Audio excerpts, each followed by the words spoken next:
2 নম্বর হচ্ছে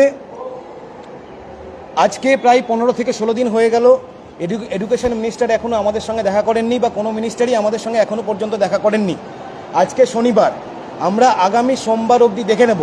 আপনারা জানেন যে গত 15 তারিখে আমরা একটা বৃহত্তর আন্দোলন করেছিলাম, তারপর থেকে আমরা কিন্তু শান্তিপূর্ণ আন্দোলনই ধর্ণা দিয়ে যাচ্ছি। এখানে আমরা কিন্তু কোনো রকম আন্দোলনের কর্মসূচি রাখিনি, কিন্তু সোমবারের মধ্যে যদি আমাদের সঙ্গে সরকারের তরফ থেকে দেখা করা না হয় তাহলে সোমবারের পর আমরা কিন্তু বৃহত্তর আন্দোলনের কথা ভাবতে পারি। এটা অগ্রিম আমরা জানিয়ে রাখলাম। এরকম একটা সিদ্ধান্ত কিন্তু হয়েছে আমাদের মধ্যে।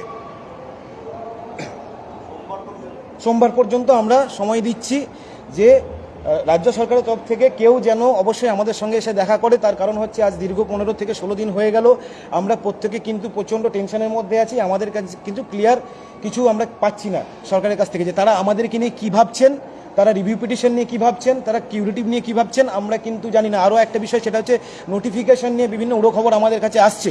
তাহলে সেই খবরগুলো উড়ো নাকি জেনুইন, নাকি ওনারা এটা নিয়ে ভাবছেন কি ভাবছেন না, কি চাইছেন, আমরা কিন্তু ক্লিয়ার ইনস্ট্রাকশন পাচ্ছি না।